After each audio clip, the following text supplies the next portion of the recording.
നിങ്ങൾക്കറിയാം, Shalom T വിയിൽ എല്ലാ ആഴ്ചയും ഇതേ സമയത്ത് ഈ ശുശ്രൂഷകൾ ലഭിക്കുന്നുണ്ട്.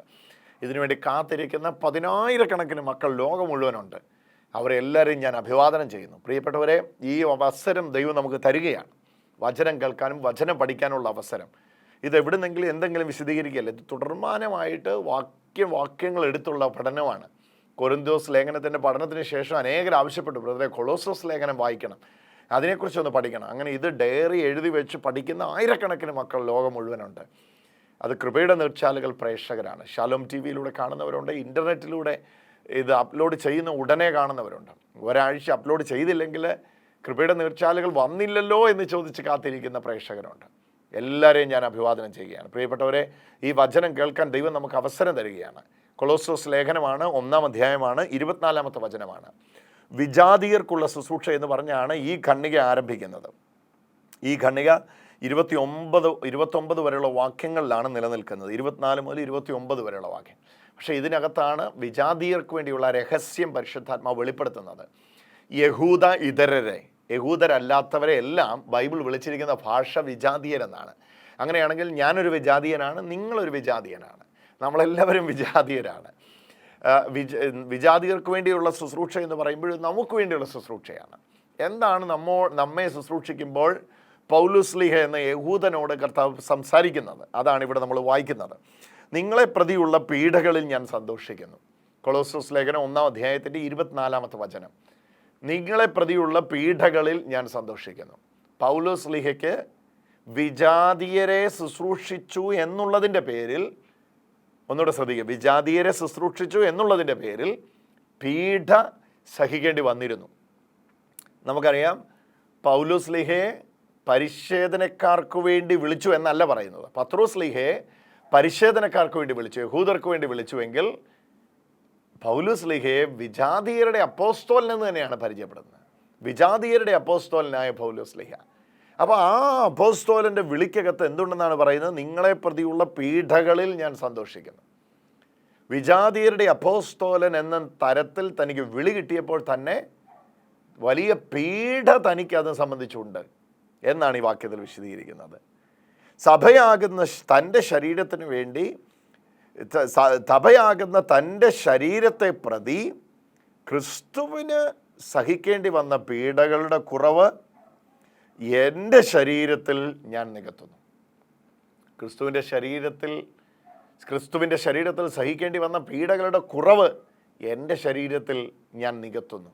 അപ്പോൾ ക്രിസ്തുവിൻ്റെ ശരീരത്തിൽ ഉള്ള പീഡകൾ പൂർണ്ണമല്ലായിരുന്നോ? പൗലോസ്ലീഹ നികത്തുകയാണോ? അപൂർണമായതിനെ പൗലോസ്ലീഹ പൂർണ്ണമാക്കുകയാണോ എന്നൊരു ചിന്ത ഇവിടെ വരും. അവിടെയാണ് നമ്മൾ മനസ്സിലാക്കേണ്ടത്. ക്രിസ്തുവിൻ്റെ ശരീരം എന്ന് പറഞ്ഞാൽ അനുദിനം ആഡ് ചെയ്യപ്പെട്ടുകൊണ്ടിരിക്കുന്ന ഒന്നാണ്. വിശ്വസിക്കുന്നവരുടെ സമൂഹം എല്ലാം ആ കാലഘട്ടത്തിൽ ക്രിസ്തുവിൻ്റെ ശരീരത്തോട് ആഡ് ചെയ്യപ്പെടുകയാണ്. അപ്പോൾ അങ്ങനെ ആഡ് ചെയ്യുമ്പോൾ അക്കാലത്ത് വിശ്വസിച്ചവർ മാത്രമല്ല, ഇക്കാലത്ത് വിശ്വസിക്കുന്നവരുണ്ട്, നാളെ വിശ്വസിക്കുന്നവരുണ്ട്, നാളെ കഴിഞ്ഞ് വിശ്വസിക്കാനുണ്ട്. അവരുടെ എല്ലാവരുടെയും ആത്യന്തിക പാപങ്ങൾക്ക് വേണ്ടിയാണ് ഈശോ ക്രൂശിക്കപ്പെട്ടത്.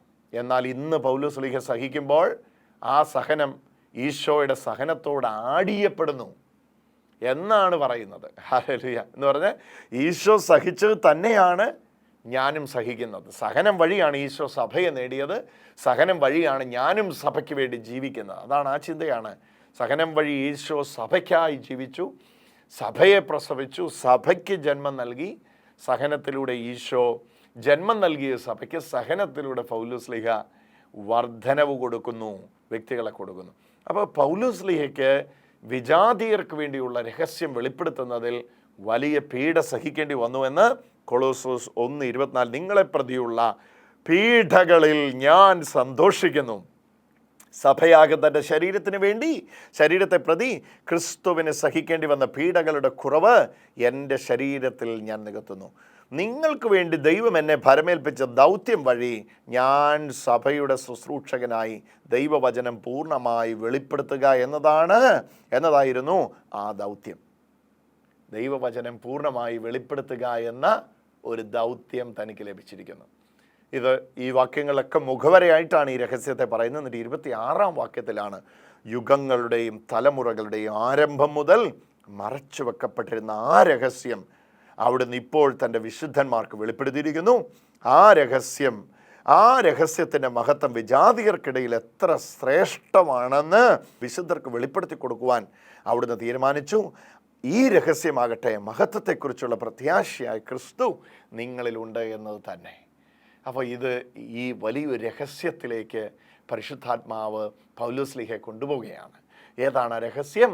വിജാതിയർക്കുള്ള രഹസ്യം. മഹത്വത്തിൻ്റെ പ്രത്യാശയായ ക്രിസ്തു വിജാതിയരുടെ ഉള്ളിലുണ്ട് എന്നുള്ള രഹസ്യം.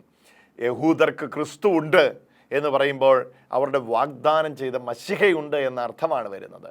എന്നാൽ ഒരു വാഗ്ദാനത്തിലും പങ്കാളിയല്ലാത്ത, അബ്രഹാമിൻ്റെ മക്കൾ നേരിട്ടല്ലാത്ത, സുവിശേഷം മാത്രമായി ബന്ധപ്പെടുന്ന, യഹൂദൻ്റെ 12 ഗോത്രങ്ങളിൽ അംഗമല്ലാത്ത, അവരുടെ ഭവനങ്ങളിൽ അംഗമല്ലാത്ത, അവരുമായി യാതൊരു ബന്ധവുമില്ലാത്ത വിജാതീയരെ ക്ഷണിക്കുകയാണ്.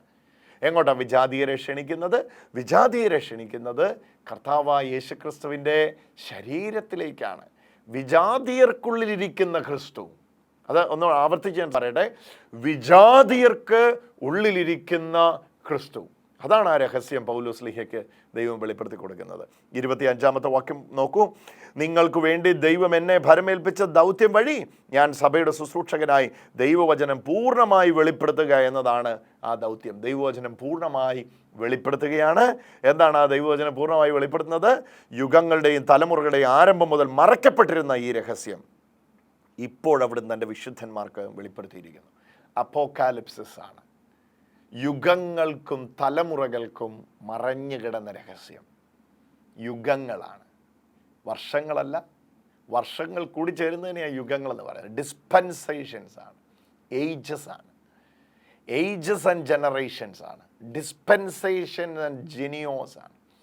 ജിനിയോസ് എന്ന് പറഞ്ഞാൽ തലമുറകളാണ്. യുഗങ്ങൾക്ക് ഏജസ് ആൻഡ് ജനറേഷൻസ്. എയോൺ തലമുറകളാണ്. തലമുറകൾക്ക് മറഞ്ഞു കിടന്ന രഹസ്യമാണ് ഇപ്പോൾ അവിടുത്തെ വിശുദ്ധന്മാർക്ക് വെളിപ്പെടുത്തിയിരിക്കുന്നത്. എന്താണ് ഈ യുഗങ്ങൾക്കും തലമുറകൾക്കും മറഞ്ഞു കിടന്ന രഹസ്യം? ഇപ്പോൾ വിശുദ്ധന്മാർക്ക് വെളിപ്പെടുത്തിയിരിക്കുന്ന രഹസ്യം. അതാണ് തൊട്ട് താഴത്തെ വാക്യത്തിൽ പറയുന്നത്. 27-ാമത്തെ, ഈ രഹസ്യത്തിൻ്റെ മഹത്വം വിജാതീയരുടെ ഇടയിൽ. ഞാൻ വീണ്ടും ആ പദം എംഫസൈസ് ചെയ്ത് പറയാം, വിജാതീയരുടെ ഇടയിൽ. ഈ രഹസ്യത്തിൻ്റെ മഹത്വം വിജാതീയരുടെ ഇടയിൽ എത്ര ശ്രേഷ്ഠമാണെന്ന് വിശുദ്ധന്മാർക്ക് വ്യക്തമാക്കി കൊടുക്കാൻ അവിടുന്ന് തീരുമാനിച്ചു. വിശുദ്ധന്മാർക്ക് വ്യക്തമാക്കി കൊടുക്കുക. എന്താണ് ഈ രഹസ്യത്തിൻ്റെ വലിപ്പം?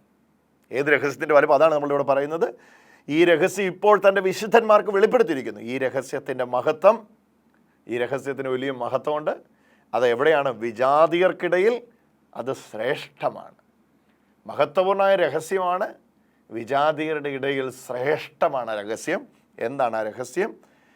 മഹത്വം വിജാതികളുടെ ഇടയിൽ എത്ര ശ്രേഷ്ഠമാണെന്ന് വിശുദ്ധന്മാർക്ക് വ്യക്തമാക്കി കൊടുത്താൻ അവിടെ തീരുമാനിച്ചു. ഈ രഹസ്യമാകട്ടെ മഹത്വത്തെക്കുറിച്ചുള്ള പ്രത്യാശയായ ക്രിസ്തു നിങ്ങളിലുണ്ട് എന്നുള്ളത് തന്നെ. എവിടോ എന്തോ ഉണ്ട് എന്ന ചിന്തയിൽ നിന്ന് ക്രിസ്തു ഉണ്ട്. ആ രഹസ്യം ക്രിസ്തുവാണ്. ആ രഹസ്യം ശ്രേഷ്ഠമാണ്. പോയിന്റ് ബൈ പോയിന്റാ. ക്രിസ്തുവാണ്. ആ രഹസ്യം ശ്രേഷ്ഠമാണ്. പിന്നെ എടുത്തു പറയുകയാണ് ശ്രേഷ്ഠമായ ആ രഹസ്യം എന്ന് പറയുന്നത് ക്രിസ്തുവാണ്. ക്രിസ്തു നിങ്ങളിലുണ്ട് എന്നുള്ളതാണ്. കണ്ടോ അത് വരുന്നുണ്ട്. ക്രിസ്തു നിങ്ങളിലിരിക്കുന്നു, ക്രിസ്തു എന്നിലിരിക്കുന്നു. ഹല്ലേലൂയ. ഒന്നുകൂടെ നോക്കിയാണേ. ഈ രഹസ്യത്തിൻ്റെ മഹത്വം വിജാതികർക്കിടയിൽ എത്ര ശ്രേഷ്ഠകരമാണെന്ന് വിശുദ്ധർക്ക് വെളിപ്പെടുത്തി കൊടുക്കുവാൻ അവിടുന്ന് തീരുമാനിച്ചു. ഈ രഹസ്യമാകട്ടെ മഹത്വത്തെക്കുറിച്ചുള്ള പ്രത്യാശയായ ക്രിസ്തു നിങ്ങളിലുണ്ട് എന്നുള്ളത് തന്നെ. മഹത്വത്തെക്കുറിച്ചുള്ള പ്രത്യാശയായ ക്രിസ്തു നിങ്ങളിലുണ്ട് എന്നുള്ളത് തന്നെ. മഹത്വത്തെക്കുറിച്ചുള്ള പ്രത്യാശയായ ക്രിസ്തു നിങ്ങളിലുണ്ട് എന്നുള്ളത് തന്നെ. നോക്കൂ ആ വചനം. This mystery has been hidden throughout the ages and generations but has now been revealed to his saints. ഇപ്പോൾ അവൻ്റെ വിശുദ്ധന്മാർക്ക് വെളിപ്പെടുത്തി കൊടുത്തിരിക്കുന്നു. എന്താണ്? God chose to make known how great among Gentiles the riches of the glory of this mystery which is Christ in you the hope of the glory. Christ in you, ക്രിസ്തു നിങ്ങളിലുണ്ട്. മഹത്വത്തിൻ്റെ പ്രത്യാശയായ ക്രിസ്തു നിങ്ങളിലുണ്ട് എന്നുള്ളതാണ്. അപ്പോൾ വിജാതീയരുടെ ശുശ്രൂഷ, വിജാതീയർക്ക് വേണ്ടിയുള്ള ശുശ്രൂഷ. പൗലോസ്ലീഹ പറയുന്നു, ഞാൻ പീഡകളിൽ സന്തോഷിക്കുന്നു. എന്തേ പീഡകളിൽ സന്തോഷിക്കുന്നത്? വിജാതീയരെ പ്രതിയാണ് പൗലോസ്ലീഹ കടികൊള്ളേണ്ടി വന്നത്. യഹൂദൻ്റെ സിനഗോഗുകളിൽ പ്രസംഗിച്ച് സാധാരണ സിനഗോഗ് പ്രസംഗിയായി, പ്രാസംഗകനായി തുടർന്നിരുന്നുവെങ്കിൽ പൗലോസ്ലീഹയ്ക്ക് ഒരടിയും ഏൽക്കേണ്ടി വരികയില്ല. പൗലോസ്ലീഹ വിജാതീയർക്ക് വേണ്ടി പ്രസംഗിക്കുവാൻ പോയി. പട്ടണങ്ങൾ പ്രസംഗത്തിൻ്റെ കേന്ദ്രങ്ങളാക്കി. കുന്നുകളിൽ പോയി പ്രസംഗിച്ചു. അരയോപക കുന്നിലെ പ്രസിദ്ധമായ പ്രഭാഷണം അതിൻ്റെ ഉദാഹരണമാണ്. വഴിവക്കുകളിൽ പ്രസംഗിച്ചു. സിനഗോഗുകൾ കഴിഞ്ഞ് പ്രസംഗിക്കുവാൻ തുടങ്ങി. വിജാതീയരിലേക്ക് സുവിശേഷം വ്യാപിക്കുവാൻ തുടങ്ങി. പീഡകൾ ആരംഭിച്ചു. ഞാൻ പീഡകളിൽ സന്തോഷിക്കുന്നു. കാരണം പീഡകളിലൂടെയാണ് നിങ്ങളിലിരിക്കുന്ന ക്രിസ്തുവിനെ കാണാൻ തുടങ്ങിയത്. എൻ്റെ ദൈവമേ, ഇതെന്തൊരു വലിയ രഹസ്യമാണ്. ഈ രഹസ്യത്തിൻ്റെ ശ്രേഷ്ഠതയാണ് ദൈവം എല്ലാവരെയും അറിയിക്കുന്നത്. എൻ്റെ പ്രിയപ്പെട്ടവരെ, നമ്മുടെ ഉള്ളിൽ ക്രിസ്തു ഇരിക്കുന്നു എന്ന രഹസ്യമാണ് ഇവിടെ വെളിപ്പെട്ടിരിക്കുന്നത്. ദൈവം നമ്മുടെ ഉള്ളിൽ വസിക്കുന്നു എന്ന ചിന്തയിൽ നിന്ന് ക്രിസ്തു എന്നിൽ ഇരിക്കുന്നു. Christ is in me, Christ in me, the mystery which was hidden for ages and generations. യുഗങ്ങളിലേക്ക് മറഞ്ഞു കിടന്ന രഹസ്യം. ഹല്ലേലൂയ. ക്രിസ്തു നിങ്ങളിലിരിക്കുന്നു, ക്രിസ്തു നിങ്ങളിലിരിക്കുന്നു. ക്രൈസ്റ്റ് ഈസ് ഇൻ യു, ക്രിസ്തു നിങ്ങളിലിരിക്കുന്നു, ക്രിസ്തു നിങ്ങളിലിരിക്കുന്നു. യുഗങ്ങളുടെ പ്രത്യാശയായ ക്രിസ്തു നിങ്ങളിലിരിക്കുന്നു, നമ്മളിരിക്കുന്നു, എന്നിലിരിക്കുന്നു. ഹല്ലേലൂയ. അതാണ് ആ വചനത്തിൽ പറയുന്നത്. ക്രിസ്തു നമ്മളിരിക്കുന്നു. പ്രശ്നം എന്നിലിരിക്കുന്നു എന്ന് പറഞ്ഞ വാക്കുകൊണ്ട് നിങ്ങൾ പറയൂ, ക്രിസ്തു എന്നിലിരിക്കുന്നു. യുഗങ്ങളുടെ പ്രത്യാശയായ ക്രിസ്തു എന്നിലിരിക്കുന്നു. തലമുറകളുടെ രഹസ്യമായ ക്രിസ്തു എന്നിലിരിക്കുന്നു. മഹത്വപൂർണനായ ക്രിസ്തു എന്നിലിരിക്കുന്നു. ഹല്ലേലൂയ. ഇത് വലിയ രഹസ്യമാണ്. ഇതിപ്പോഴാണ് വെളിപ്പെടുത്തി കൊടുക്കുന്നത്. ഇത് യുഗങ്ങളോളം മറഞ്ഞു കിടക്കുകയായിരുന്നു. ഇതൊന്ന് കണ്ടുപിടിക്കാൻ പലരും ആരാഞ്ഞ് അന്വേഷിച്ചിട്ടുണ്ട്. അവർക്കാർക്കും കാണാൻ പറ്റിയിട്ടില്ല. ആ രഹസ്യം ഇപ്പോൾ വെളിപ്പെടുത്തി കൊടുക്കുകയാണ്. ഏറ്റവും വലിയ രഹസ്യം എന്താണെന്നറിയാമോ? ക്രിസ്തു എന്നിലിരിക്കുന്നു എന്നുള്ളതാണ്. ഏറ്റവും വലിയ പരസ്യം എന്താണെന്നറിയോ? എന്നിലിരിക്കുന്ന ക്രിസ്തുവിനെ ഞാൻ കണ്ടു എന്നുള്ളതാണ്. ഏറ്റവും വലിയ ജീവിതം എന്താണെന്നറിയാമോ? എന്നിലിരിക്കുന്ന ക്രിസ്തുവിനെ ഞാൻ അറിഞ്ഞു എന്നുള്ളതാണ്. ഇത് തുടങ്ങാൻ ഇനി ഒരു മിനിറ്റ് പോലും കാത്തിരിക്കരുത്. കാരണം കൊളോസോസ് 1:26 പറയുന്നു, യുഗങ്ങൾക്കും തലമുറകൾക്കും മറഞ്ഞു കിടന്ന രഹസ്യം ഇപ്പോൾ അവിടുത്തെ വിശുദ്ധ അപ്പോസ്തലന്മാർക്ക് ദൈവം വെളിപ്പെടുത്തി കൊടുത്തിരിക്കുന്നു. ആ വലിപ്പമുള്ള രഹസ്യം ഇതാണ്, മഹത്വപൂർണനായ ക്രിസ്തു നിങ്ങളിരിക്കുന്നു എന്നുള്ളതാണ്. ഇതിൽ കൂടുതൽ ഞാൻ എങ്ങനെയാണ് വ്യക്തമായി പറയുക? ഇതിൽ കൂടുതൽ എങ്ങനെയാണ് വ്യക്തമായി? ഇത് ക്ലിയറായിട്ട് നമ്മുടെ ഹൃദയത്തിലേക്ക് ആഴമായിട്ട് പതിയട്ടെ. എൻ്റെ ഉള്ളിൽ ക്രിസ്തു ഇരിക്കുന്നു. Christ is in me. നിരവധിയായ അനവധിയായ പ്രതിസന്ധികൾ എനിക്കുണ്ട്, വെല്ലുവിളികൾ എനിക്കുണ്ട്, നേരിടാൻ പലതും എൻ്റെ മുമ്പിലുണ്ട്. പലതും ആക്രോശിച്ച് എന്നെ കടിച്ചു കീറുവാൻ എൻ്റെ മുമ്പിൽ നിൽപ്പുണ്ട്. പക്ഷേ അതിൻ്റെ എല്ലാം നടുവിൽ നിന്നുകൊണ്ട് ഞാൻ പറയുന്നു, എൻ്റെ ഉള്ളിൽ ക്രിസ്തു ഇരിക്കുന്നു. നിങ്ങളിരിക്കുന്ന ക്രിസ്തുവിൻ്റെ വലിപ്പം തിരിച്ചറിയുന്ന നിമിഷത്തിൽ സടകുടഞ്ഞെഴുന്നേൽക്കാൻ തുടങ്ങും. ഉയരത്തിൽ പറക്കുന്ന കഴുകനെ പഠിച്ചു നോക്ക്. ഞാൻ ഒരു ദിവസം കഴുകനോട് ചോദിച്ച, കഴുക എന്താണ് നീ ഇങ്ങനെ ഉയരത്തിൽ പറക്കുന്നത്? കഴുകൻ പറയുകയാണ്, എന്നെ ദൈവം ഈ പരുവത്തിലാക്കി വെച്ചിരിക്കുന്നത് ഈ ഉയരത്തിൽ പറന്ന് പരിലസിക്കാൻ വേണ്ടിയാണ്. താഴെ വരുമ്പോൾ ഇവനാകെ പ്രതിസന്ധി, കാക്കയും കിളി എല്ലാം ഇവൻ്റെ പുറകെ നടന്ന് ഇവനെ ഇറിറ്റേറ്റ് ചെയ്യാണ്. അപ്പോഴാണ് തന്നിരിക്കുന്ന ഈ രഹസ്യത്തെ താൻ തിരിച്ചറിയുന്നത്. കാക്കയ്ക്കും മറ്റു പറവകൾക്കും എത്തിപ്പെടാൻ കഴിയാത്ത ഒരു ഉയരം തൻ്റെ ഉള്ളിൽ ദൈവം സെറ്റ് ചെയ്ത് വെച്ചിരിക്കുകയാണ്. കഴുകൻ അങ്ങോട്ട് ചിറകടിച്ചങ്ങോട്ട് ഉയരാൻ തുടങ്ങും. അപ്പോൾ ഇത് കണ്ട് കൂടെയുള്ളവരൊക്കെ ചിറകടിക്കാൻ തുടങ്ങും. സേർട്ടൺ ലെവൽ എത്തിക്കഴിയുമ്പോഴത്തേക്ക് അവർക്ക് സ്വീകരിക്കാൻ കഴിയില്ല, വായു സ്വീകരിക്കാൻ കഴിയാതെ അവർ താഴോട്ട് പോരും. എന്നാൽ കഴുകൻ ഏറ്റവും ഉയരത്തിൽ പറക്കാൻ കഴിയുന്ന തരത്തിൽ ദൈവം അവനെ സൃഷ്ടിച്ചു വെച്ചിരിക്കുകയാണ്. ഇതാണ് ഇവിടെയും പറയുന്നത്, നിന്നിലുള്ളതിനെ നീ തിരിച്ചറിയുക. ക്രിസ്തുവാണ് എന്നിലാണ് പ്രത്യാശയായ ക്രിസ്തു. ഈ വചനം എത്രത്തോളം നമ്മുടെ ഹൃദയം, ഈ രഹസ്യത്തിൻ്റെ മഹത്വം വിജാതിയർക്കിടയിൽ എത്ര ശ്രേഷ്ഠകരമാണെന്ന് വിശുദ്ധന്മാർക്ക് വെളിപ്പെടുത്തി കൊടുക്കാൻ അവിടുന്ന് തീരുമാനിച്ചു. ദൈവം തീരുമാനിച്ചെന്ന് ഞാൻ വെളിപ്പെടുത്താൻ പോകും. ഇത്രയും കാലം ഞാനിത് മറച്ചു വെച്ചു, ഇനി ഇതിൻ്റെ ശ്രേഷ്ഠത ഞാൻ വെളിപ്പെടുത്താൻ പോവുക. It's been hidden for ages and generation. Now the time has come. ഇപ്പോഴിതാ സമയം വന്നിരിക്കുന്നു. എന്തിനാണ്? വെളിപ്പെടുത്താൻ, അൺവെയിൽ ചെയ്യാൻ. എന്തിനെയാണ് അൺവെയിൽ ചെയ്യുന്നത്? അതാണ് ഇവിടെ വചനത്തെ നമ്മൾ വായിക്കുന്നത്. നമ്മിലിരിക്കുന്ന ക്രിസ്തുവിനെയാണ്. ഇന്ന് മറ നീക്കി ഒന്നിനെ കാണിച്ചു തരികയാണ്. ഇങ്ങോട്ട് നോക്ക്. ദൈവം മറ നീക്കി ഒരു കാഴ്ച നിന്നെ കാണിക്കുകയാണ്. മഹത്വപൂർണനായ ക്രിസ്തു ഇതാ നിന്റെ ഉള്ളിലിരിക്കുന്നു. ഇതൊന്ന് കാണുക, കണ്ണ് തുറന്ന് കാണുക. എന്നിട്ട് ആ ക്രിസ്തുവിലൂടെ ഇന്ന് കടന്നു പോകുന്ന എല്ലാ വെല്ലുവിളികളെയും കാണുക.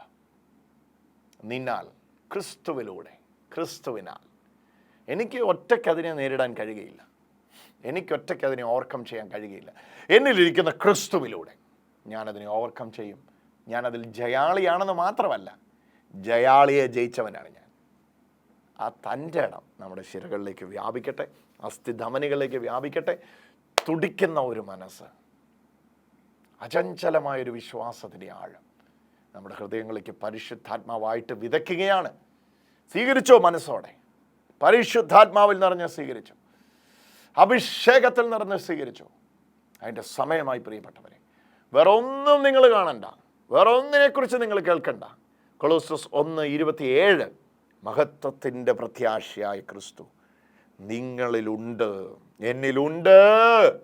ഈ ഒരൊറ്റ തിരിച്ചറിവ് മതി. കാറ്റ് വന്നുവെച്ചാൽ അതിൻ്റെ പാട്ടിന് പോകും, തിരമാല വന്നുവെച്ചാൽ അതിൻ്റെ പാട്ടിന് പോകും. ഇതൊക്കെ കഴിഞ്ഞിട്ട് നീ ഇവിടെ തന്നെ കാണും. കാരണം നിന്നിലുള്ളവൻ ലോകത്തിലുള്ളവനേക്കാൾ വലിയവനാണ്. എന്നിലുള്ളവൻ മുഴുവൻ ലോകത്തെയും ജയിച്ചവനാണ്. ജയാളിയായ ക്രിസ്തു എന്നിലിരിക്കുന്നു, നമ്മിലിരിക്കുന്നു, നിങ്ങളിരിക്കുന്നു. ജയം തുടരട്ടെ. കൃപയുടെ നീർച്ചാലും വ്യക്തികളുടെ ജീവിതത്തിൽ കർത്താവ് ചെയ്യുന്ന വലിയ അത്ഭുതത്തിൻ്റെ സാക്ഷ്യങ്ങൾ. എൻ്റെ പ്രിയപ്പെട്ടവരെ, കഴിഞ്ഞ ദിവസങ്ങളിൽ ഞങ്ങൾ ഡിവൈനിൽ കേട്ട സാക്ഷ്യങ്ങൾ, പോകുന്നിടത്ത് കേട്ട സാക്ഷ്യങ്ങൾ ഞെട്ടിക്കുന്നതാണ്. ദൈവം വ്യക്തികളുടെ ജീവിതത്തിലേക്ക് കടന്നു ചെല്ലുകയാണ്. അവർ മറന്നുപോയ കാര്യങ്ങൾ പോലും ദൈവം സ്റ്റേജിൽ വെളിപ്പെടുത്തുകയാണ്. പ്രൊഫറ്റിക്കൽ എൻകൗണ്ടറുകൾ ഉണ്ടാവുകയാണ്. ഇത് ഈ കാലഘട്ടത്തിൻ്റെ ആവശ്യമാണ്. വിശ്വാസം നശിക്കുമ്പോൾ വിശ്വാസം ഹൃദയങ്ങളിൽ ഉണ്ടാകുവാൻ പരിശുദ്ധാത്മാവ് അടയാളങ്ങളും അത്ഭുതങ്ങളും വ്യക്തികളുടെ ജീവിതത്തിൽ ചെയ്യുകയാണ്. അതിൻ്റെ ദൃക്സാക്ഷികളായിട്ട് ഞങ്ങൾ നിൽക്കുകയാണ്. ഇത് നിങ്ങളുടെ ജീവിതത്തിൽ ആവർത്തിക്കട്ടെ എന്ന് പ്രാർത്ഥിക്കുകയാണ്. ഇന്ന് കേൾക്കുന്ന സാക്ഷ്യം, ദൈവമേ എൻ്റെ ജീവിതത്തിൽ ഇതൊരു അത്ഭുതമാകണമേ എന്ന് പ്രാർത്ഥിച്ചുകൊണ്ട് കേൾക്കണം. അങ്ങനെയാണെങ്കിൽ ഇതൊരു അത്ഭുതമായി മാറുക തന്നെ ചെയ്യും. ശേഷം നമ്മൾ ഒരുമിച്ച് പ്രാർത്ഥിക്കുമ്പോൾ വിശ്വാസത്തോടെ പ്രാർത്ഥിക്കണം. ഒരു കാര്യത്തെക്കുറിച്ച് ആരെല്ലാം എന്തെല്ലാം പറഞ്ഞാലും ആ കാര്യത്തെക്കുറിച്ച് നിങ്ങൾക്ക് വ്യക്തമായ ഒരു ചിത്രം കിട്ടുന്ന എപ്പോഴാണെന്നറിയാമോ? എപ്പോൾ നിങ്ങൾ അത് അനുഭവിക്കുന്നോ അപ്പോൾ. ഹല്ലേലൂയ. അതുവരെ ആർക്കും അത് അനുഭവിക്കാൻ പറ്റില്ല, അറിയാൻ പറ്റില്ല. ഇപ്പൊ നിങ്ങളോട് ഞാൻ പറയുകയാണ്, നട്ടെല്ല് തളർന്നു പോയ ഒരാളുടെ അവസ്ഥ എന്താന്ന് ചോദിച്ചാൽ നിങ്ങൾ പറയാം അത് ഭയങ്കര വേദനയായിരിക്കും. അതേസമയം തളർന്നു പോയ ഒരാളോട് ചോദിച്ചാൽ അയാൾ പറയും അബുദാബിയിൽ വെച്ച് അത്യാഹിതം സംഭവിക്കാൻ. അബുദാബിയിൽ വെച്ച് സംഭവിച്ച അത്യാഹിതത്തിൽ അവിടെ ചികിത്സിക്കുവാൻ ഒരുപാട് പണം ആവശ്യമുള്ളത് കൊണ്ട് നാട്ടിലേക്ക് ചികിത്സയ്ക്ക് കൊണ്ടുവരും. 125 കിലോ ഭാരം ശരീരത്തിനുള്ള ചെറുപ്പക്കാരൻ. നട്ടലിൻ്റെ കക്ഷേരുക്കൾ പുറത്തേക്ക് ഡിവൈഡ് ചെയ്ത് തള്ളിപ്പോയി. വൈദ്യശാസ്ത്രം വിധി എഴുതി. വെയിറ്റിട്ട് കിടക്കാൻ പോലും പറ്റില്ലാത്ത സ്ഥിതിയിൽ വൈദ്യശാസ്ത്രം വിധി എഴുതി, നീ ജീവിതകാലത്ത് കൂനുമാറി എന്ന് പറഞ്ഞാൽ നട്ടലിൻ്റെ ഈ അരയിടുപ്പിൻ്റെ മേളിലേക്ക് ശരീരം ഉയർത്തി എഴുന്നേറ്റ് നിൽക്കുകയില്ല. ആയുർവേദം പരീക്ഷിച്ചു, അലോപ്പതി പരീക്ഷിച്ചു, പരീക്ഷിക്കാനൊന്നും ബാക്കിയില്ല. കൂട്ടുകാരൻ പറഞ്ഞു, ഞങ്ങളുടെ പള്ളിയിൽ കൺവെൻഷൻ നടക്കുകയാണ്. വിശ്വാസമൊന്നുമില്ലാത്ത ആള് ഒന്നാം ദിവസം കൺവെൻഷന് വരാൻ വേണ്ടി കട്ടിൽ നിന്ന് എഴുന്നേക്കാൻ ശ്രമിച്ചു, ഒരു രക്ഷയുമില്ല. രണ്ടാം ദിവസം ഇരുമ്പ് കൊണ്ടുള്ള ഒരു കേജ് ബെൽറ്റ് എല്ലാം കൂടെ വലിച്ചു മുറുക്കി കെട്ടി പലരുടെ സഹായത്താൽ ദേവാലയത്തിനകത്ത് വന്നിരിക്കുകയാണ്. അബുദാബിയിൽ നിന്ന് കൊണ്ടുവന്നിരിക്കുകയാണ്. എന്ത് ചെയ്യണമെന്നറിയില്ല. തനിക്ക് വിശ്വാസമില്ല, എന്നാൽ വിളിച്ച സന്തോഷ് എന്ന പേരുള്ള ഒരു സ്നേഹിതന്റെ വിശ്വാസം മുതൽക്കൂട്ടായിട്ട് എടുക്കുകയാണ്. കൊണ്ടുവന്നിരിക്കുകയാണ്. കൊല്ലത്ത് ദേവാലയത്തിനകത്ത് ശുശ്രൂഷ ഇവിടെ നടക്കപ്പെടുമ്പോൾ, വചനത്തിന്റെ ശക്തി ഇറങ്ങി വരുമ്പോൾ, പരിശുദ്ധാത്മാവ് വിളിച്ചു പറഞ്ഞു, 6 സ്ഥലങ്ങളിൽ പൊട്ടിയ നട്ടലിനെ കർത്താവ് ചേർത്ത് വെക്കുകയാണ്. ആരോടോ പറഞ്ഞതാ, ആരോടാന്നൊന്നും വ്യക്തതയില്ലാതെ പറഞ്ഞ ഒരു സന്ദേശം ആ ദേവാലയത്തിനകത്തിങ്ങനെ കിടന്ന് ഓടുന്ന സമയത്ത് ഒരു ചെറുപ്പക്കാരൻ ആ വചനത്തെ ഇങ്ങനെ അങ്ങ് സ്വീകരിച്ചു.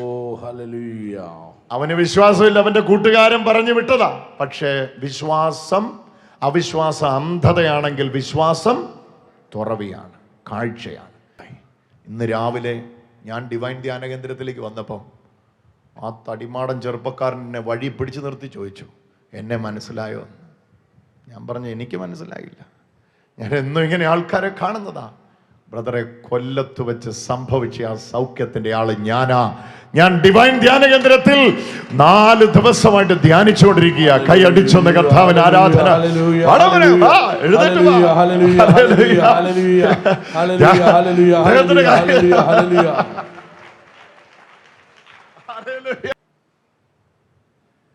രാവിലെ എന്നോട് പറയാ, ഇതിന് കീഴ്പോട്ട് തളർന്നു പോയിട്ടൊന്ന് നിവർന്ന് എങ്ങനെയായിരുന്നു?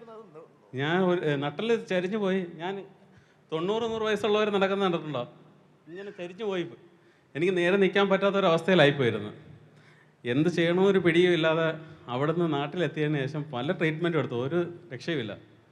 ആ ഇടയ്ക്കാണ് എൻ്റെ അമ്മയുടെ നാട്ടിൽ പെരുന്നാളിൻ്റെ ഇടയ്ക്ക് എനിക്ക് ബ്രദറിൻ്റെ ധ്യാനം വന്നു.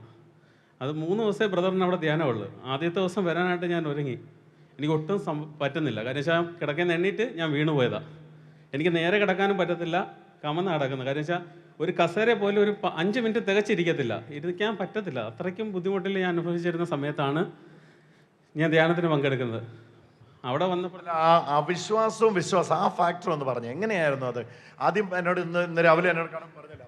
എനിക്കിതിനോട് വലിയ വിശ്വാസമൊന്നുമില്ല. കാര്യം ദൈവത്തിൽ വിശ്വാസമുണ്ട്, പക്ഷേ ഇങ്ങനെ സൗഖ്യമാവുമോ എന്നുള്ളതൊന്നും എനിക്ക് വിശ്വാസമില്ല. പക്ഷേ എൻ്റെ വൈഫ് പറഞ്ഞ് എനിക്ക് വീഡിയോ കാണിച്ചു തന്നു. ഇതെനക്ക് സൈദ് ബ്രദറിൻ്റെ ധ്യാനത്തിൻ്റെ കാര്യങ്ങൾ പറഞ്ഞപ്പോഴത്തേന് പറഞ്ഞ് വീഡിയോയിൽ കാണിച്ചു തന്നു, ഇതെനക്ക് അത്ഭുതങ്ങൾ നടക്കുന്നുണ്ട്, അവരുടെ ഇടവകയിലൊക്കെ ഇതെനക്ക് ധ്യാനം നടന്ന് ഒരുപാട് പേര് സുഖപ്പെട്ടിട്ടുണ്ടെന്ന് പറഞ്ഞ്. അങ്ങനെ 2 പേരെയും ഫാമിലിയിൽ നിന്നും എല്ലാവരും പറഞ്ഞ്. അപ്പോൾ എനിക്കൊരാഗ്രഹം ഉണ്ടായി, എന്തായാലും ഒന്ന് പോയി കളയാൻ. എന്ത് നടക്കുമെന്ന് അറിയത്തില്ല, ഒരു വിശ്വാസം ഇല്ല. എന്നിട്ടും അങ്ങനെ ചെന്നിരുന്നപ്പോഴാണ് ബ്രദർ വിളിക്കുന്നത്. ഇതെനക്ക് വിളിച്ച് പറഞ്ഞ് നട്ടലിന് സുഖമില്ലാത്തവരെ കൈവെക്കാൻ പറഞ്ഞു. വയ്യാത്തതിൻ്റെ പേര്, എനിക്കൊന്ന് ഇരിക്കാനോ നിൽക്കാനോ വയ്യാത്തതിൻ്റെ പേര് ഞാൻ ബെൽറ്റ്, നമ്മുടെ നട്ടലിനിടുന്ന ബെൽറ്റ് ഇല്ലയോ, ബെൽറ്റ് നല്ല രീതിയിൽ വലിഞ്ഞ് മുറുക്കിയാണ് ഞാൻ വരുന്നത്.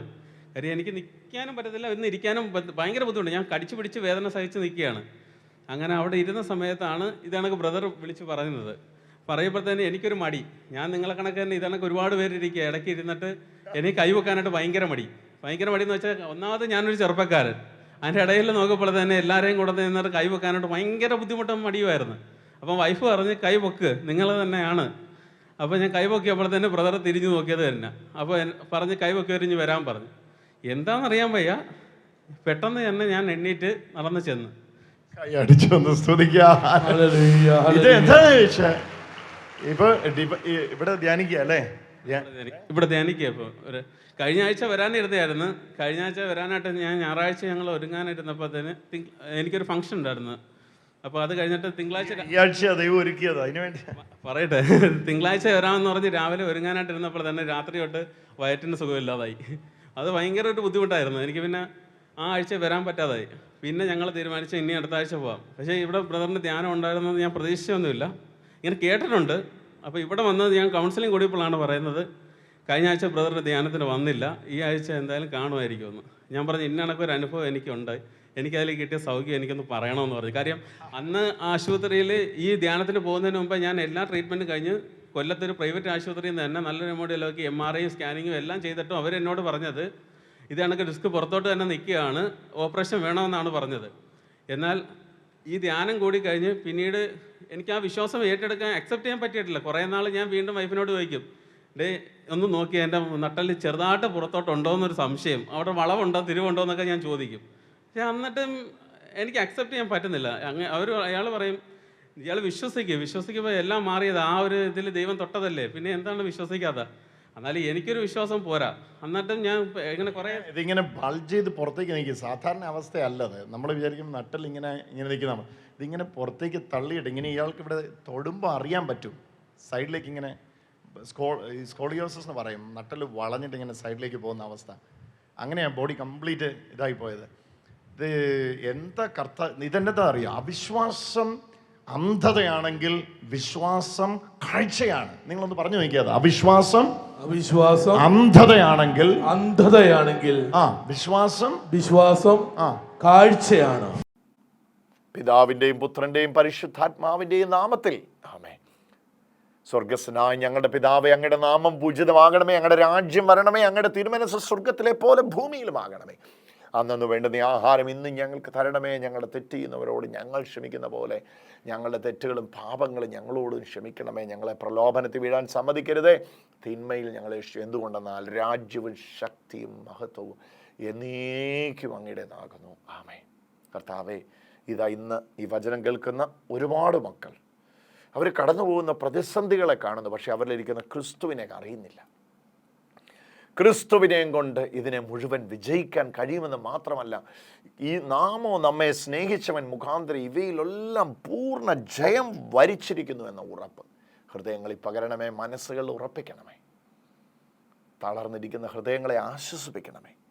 ദുഃഖിതരാണ്, ജോലി സ്ഥലങ്ങളിൽ പ്രതിസന്ധികൾ അനുഭവിക്കുന്നവരുണ്ട്, വീടിനകത്ത് താമസിക്കാൻ കഴിയാതെ ബുദ്ധിമുട്ടുന്നവരുണ്ട്, വ്യക്തിപരമായ വിഷയങ്ങളിൽ ഭാരപ്പെടുന്നവരുണ്ട്, ചെയ്തുപോയ പാപത്തിൻ്റെ പ്രായശ്ചിത്ത ഭാരം പേറുന്നവരുണ്ട്, ഇനി ഒരിക്കലും തിരിച്ചു വരാൻ കഴിയുകയില്ലെന്ന് ചിന്തിക്കുന്നവരുണ്ട്, ദുഃഖത്തിൽ ആണ്ടുപോയവരുണ്ട്. എല്ലാവരുടെ മേലും കരുണ വർഷിക്കണമേ. അമ്മേ മാതാവേ, അമ്മയുടെ വിമല ഹൃദയം ഓടി ഒളിക്കുന്ന ഒരു അഭയസ്ഥാനമായി എല്ലാവരുടെ ഹൃദയങ്ങളിലേക്കും പകരപ്പെടണമേ. ഇത് ഒത്തൊരുമിച്ചുള്ള വിശ്വാസത്തിൻ്റെ ഒരു വലിയ ഐക്യത വെളിപ്പെടുന്ന നിമിഷമാക്കി എല്ലാവർക്കും തീർക്കണമേ. അങ്ങനെ കർത്താവായ ക്രിസ്തു വഴി ഈ നിൻ്റെ മക്കളുടെ നിയോഗങ്ങളെ ബലഹീനായ അടിയൻ അവിടുത്തെ സന്നിധിയിലേക്ക് സമർപ്പിക്കുകയാണ്. എൻ്റെ ദൈവമേ, എല്ലാവരോടും സംസാരിക്കണമേ, എല്ലാവരോടും ഇടപെടണമേ, എല്ലാവരെയും സൗഖ്യപ്പെടുത്തണമേ. കർത്താവായ യേശുവേ, വചനത്തെ അയക്കണമേ, പരിശുദ്ധാത്മാവിനെ പകരണമേ, ആഴമായ പ്രത്യാശയാൽ ഞങ്ങളുടെ ഹൃദയങ്ങളെ നിറയ്ക്കണമേ. കർത്താവായ ക്രിസ്തു വഴി സമർപ്പിക്കുന്ന പ്രാർത്ഥന കേട്ടരുളേണമേ. ആമേൻ. ഈശോ മിശിഹായ്ക്ക് സ്തുതിയായിരിക്കട്ടെ.